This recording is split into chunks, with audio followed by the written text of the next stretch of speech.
Billie Eilish say she was depressed and wanted to kill herself. Pete Davidson, always depressed. He says he's always been suicidal. And what does he do to get through it? He just tries to trick his mind, he says, and go through his steps, maybe go out and get in the sun. But he says he's depressed all the time. The only reason he hasn't taken his life is that he doesn't have the courage to do so. And most people would look at Pete Davidson and say, man, this man has the life. He's young, he's famous, he's rich, he dates all these celebrity females. And who wouldn't want to be Pete Davidson is what most people think about when they look at him and see his life. And yet, this is how he describes his life.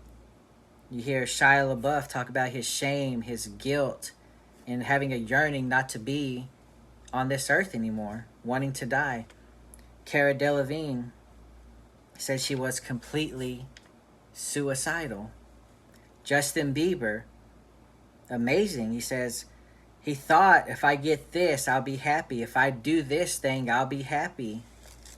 He found that it was empty. All the fame, all of the things that he was experiencing in his life, the money. He said he had a lot of money. Of course, we all know that if you know anything about Justin Bieber.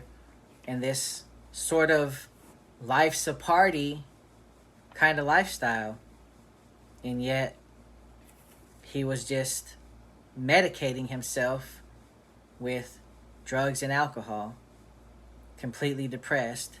And most people, again, look at his life and say, wow, he must be really happy. He has this amazing life. And yet his own testimony is that that's not the case.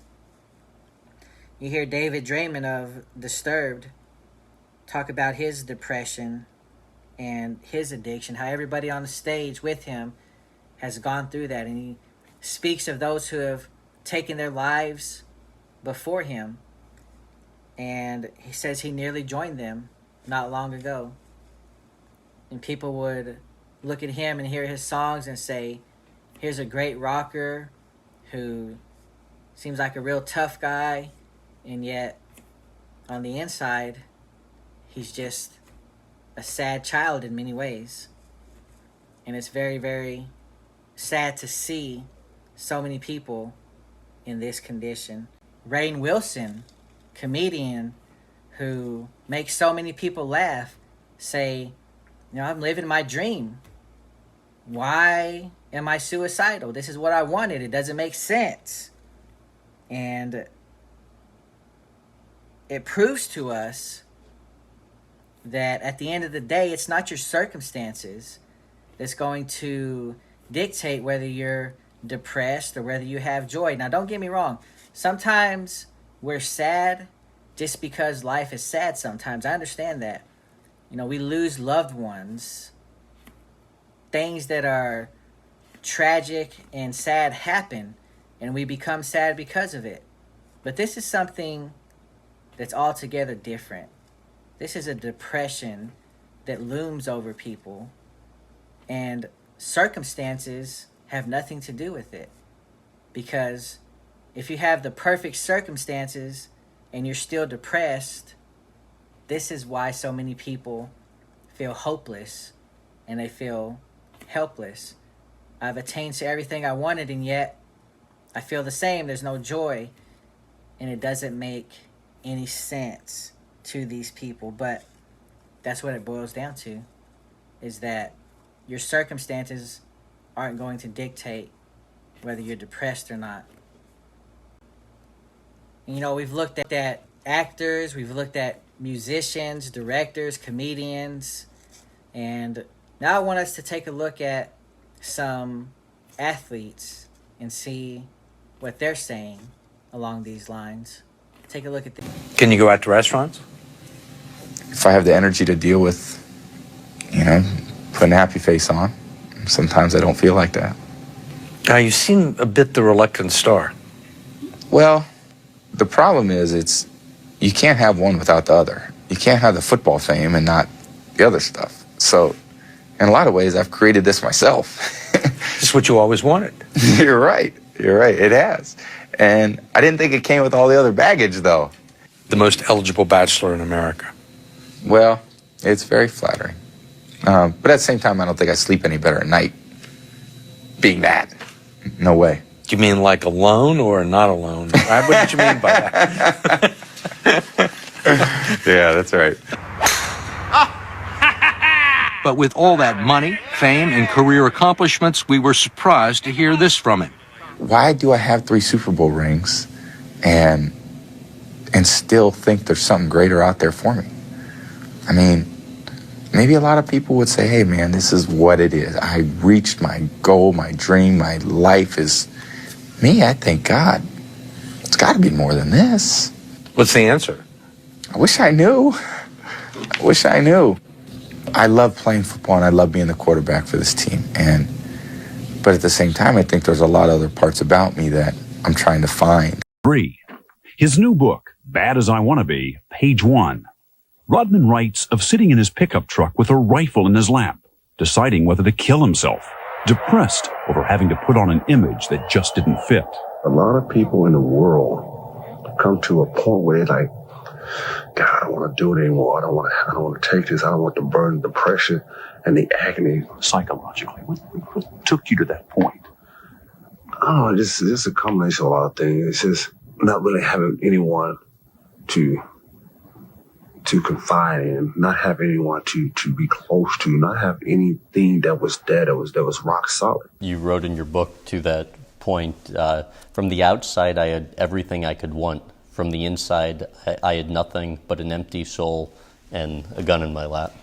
Well, that's pretty much true. I mean, outside you had everything just like most athletes. If you look at athletes today, you look at all the guys that want to be this holier than thou. They're actually lonely. Suppression it's exhausting.